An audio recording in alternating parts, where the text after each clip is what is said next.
CM Jaganmohan రెడ్డిపై దాడితో టీడీపీలో ఆందోళన మొదలైందని, తనపై తానే రాళ్లు వేయించుకుని చంద్రబాబు డ్రామాలాడుతున్నారని మంత్రి పెద్దిరెడ్డి రామచంద్రారెడ్డి అన్నారు.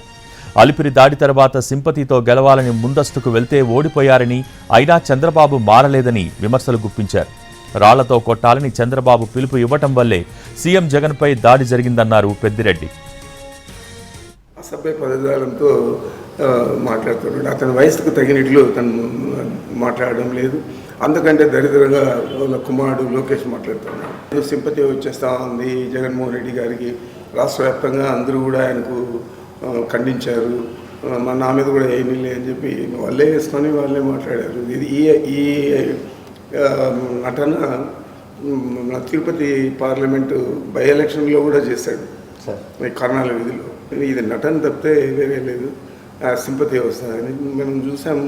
2004లో బాంబు దాడి జరిగిన తర్వాత 20 అడుగులు ఎత్తుబడి కింద పడితే సింపతి వచ్చేసిందని చెప్పి ముందే ఎన్నికలకు పోయాడు. మరి సింపతి అనేది రాదు, మనం చేసే పని మీద ఆధారపడి ఉంటుంది. జగన్మోహన్ రెడ్డి గారు ఈరోజు పేదల పక్షాన్ని నిలిచాడు, అన్ని రకాల సేవలు అందించాడు.